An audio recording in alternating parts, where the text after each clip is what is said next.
Welcome to Heritage Acres Homestead. I'm Chas. Here you'll find our family as we strive to live a life that pleases the Lord. We do our best to make the most out of what we've been given, so we'd like to invite you to come along and join us on our journey.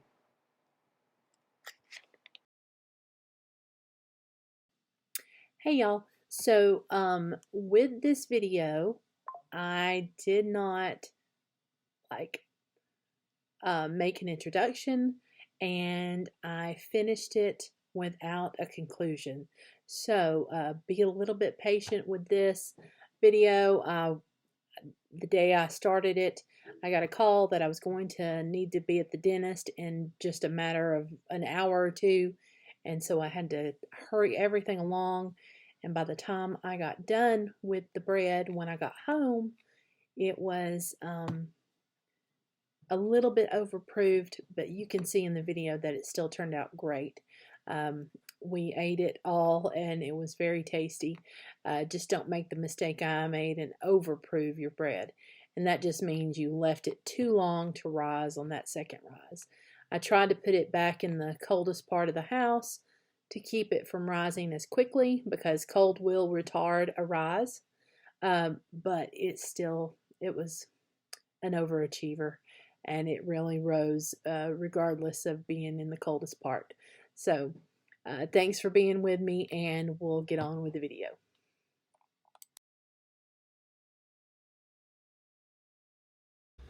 I don't have great angles, but here we go. So I'm going to use a mixer for the bread, just because I know a lot of people like to use that to get an idea of what it's, what it feels like. So to the mixing bowl, we're going to add 2 cups of warm water. We're going to add just a tiny bit of our honey or sugar. Just a smidge.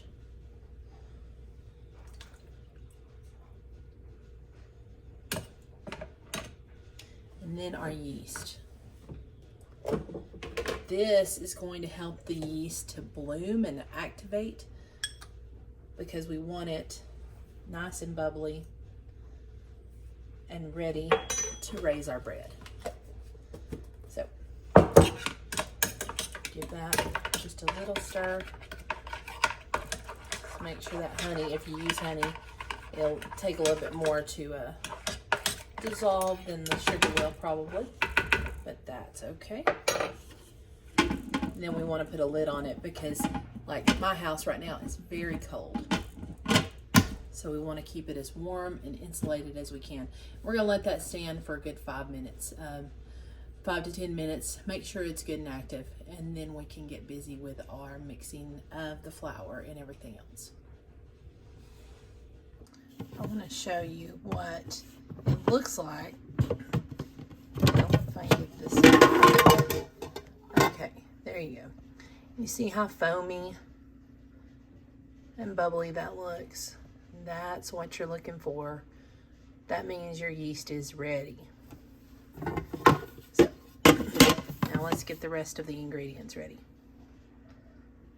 I'm having a terrible time of finding a good angle. So with me being over here at the mixer, I guess I will just kind of show you, and then I'll dump it in as we go. So, all right, we saw that the yeast is ready. So now I'm going to take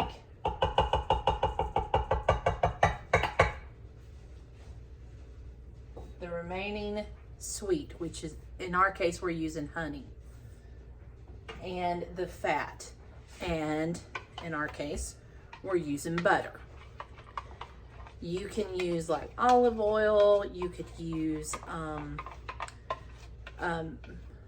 lard, any of those. I will say that if you use lard, it could kind of make your bread a little more dense. Butter just gives a great flavor, so I really like to use butter. So we're gonna go ahead and pour that in our bowl. And also, you don't want this like dead cold butter. So if it's just coming out of the refrigerator, maybe warm it up slightly. You don't have to melt it, but it needs to be softened, okay? And let's see what else we need. We need our salt.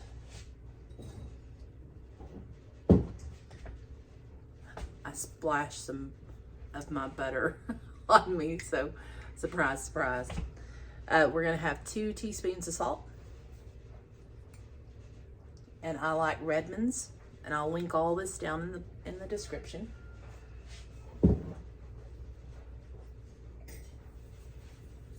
And now we're gonna add 3 cups of our flour. That's not all we need, but that's what I'm gonna add first to let everything get combined.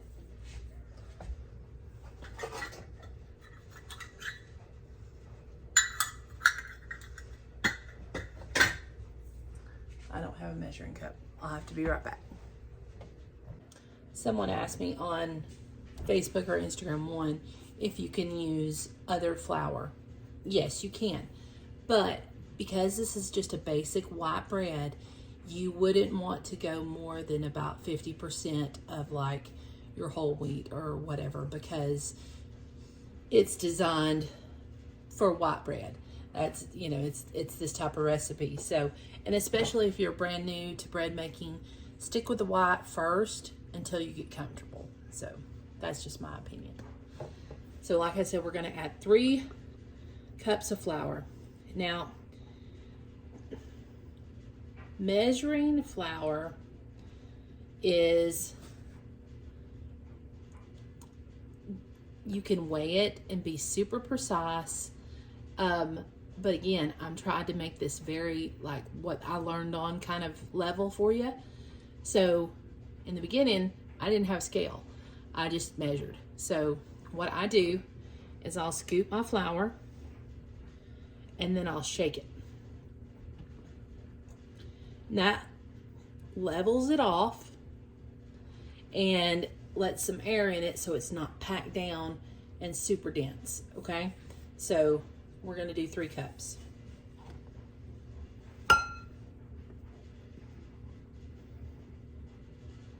This is a half cup scoop.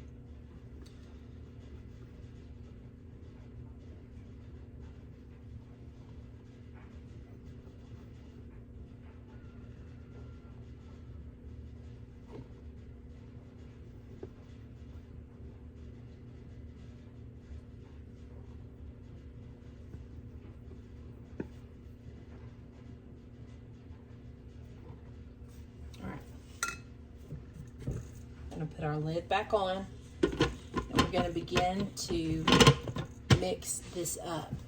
And once it's mixed completely, then we're going to add our flour just a little at a time, because we don't want to add too much flour because that will make a tough dough.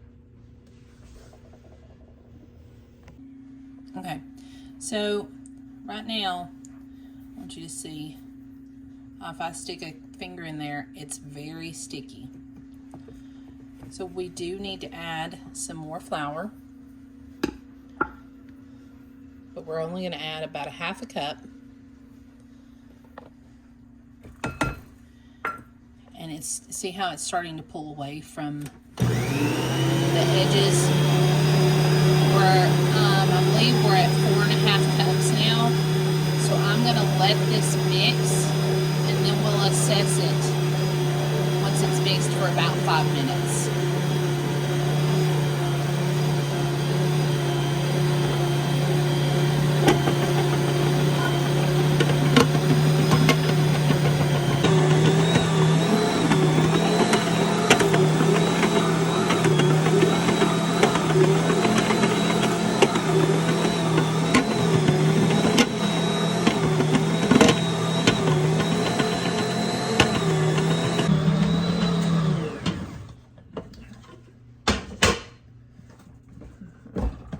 Up and show it to you.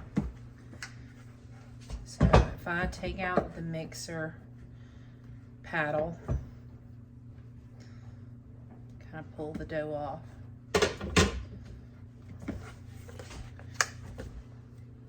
you see that this dough not this part, my finger's stuck in another part. But if I poke this with clean fingers, it's just poking. I'm not getting like a lot of dough coming off on my fingers. That's where we want it. So now I'm gonna put the lid back on there and I'm gonna let it rise. And I probably needed this for a good, I don't know, 5 to 8 minutes. So I took the paddle out. The lid's going back on. Again, we were looking for clean sides on the bowl and non-sticky dough. Now we're gonna let it rise. And in this cold house, it may take it a good couple hours or so. Warmer weather will produce a faster rise. Cooler weather will take longer.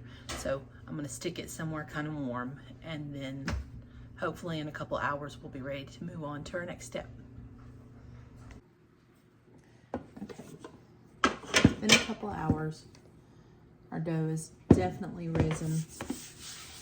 So we're gonna get it laid out, prepped and ready to go in pans. So I'm gonna just pull it out of my bowl here. It's okay if we knock the air out of it, because that's kind of what we're doing. We're gonna knock the air out and then it's gonna rise again.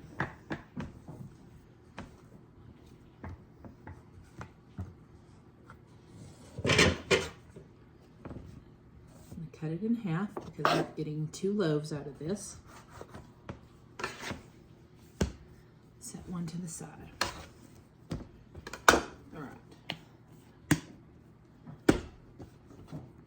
So take your dough and stretch it into kind of a rectangle.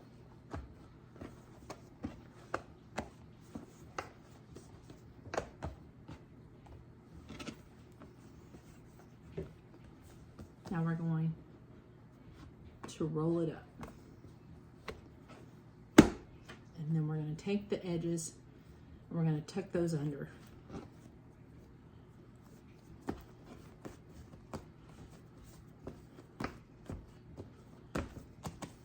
And that's going to go in our pan. I forgot to get my pans out, so.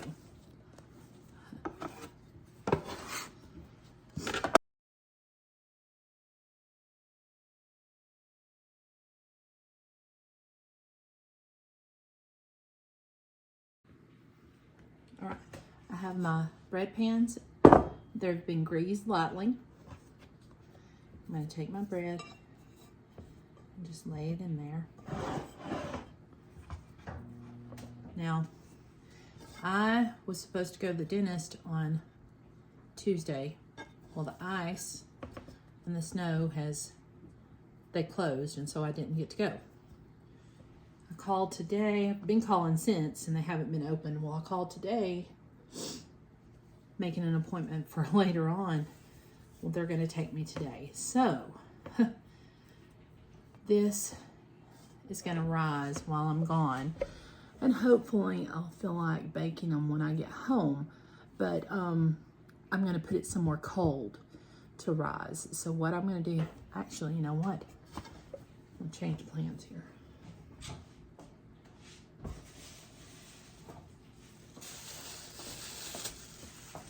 Because I want it to be slow on the rise, I'm going to put my little shower caps over them. I think I might stick them in the laundry room where it's very cold.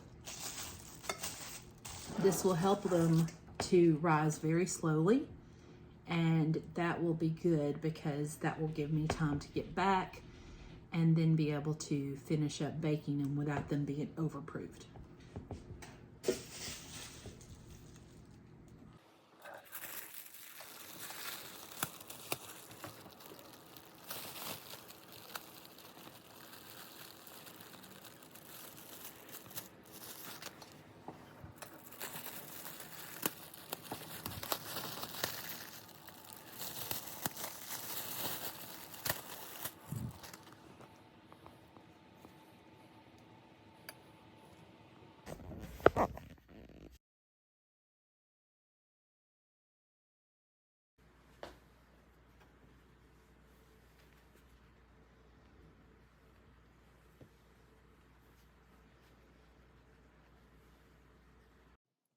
So you can see how that ended. I actually, after I got home, I took a video of me taking the bread out of the oven, but I had the camera turned in the opposite direction. I don't know what happened.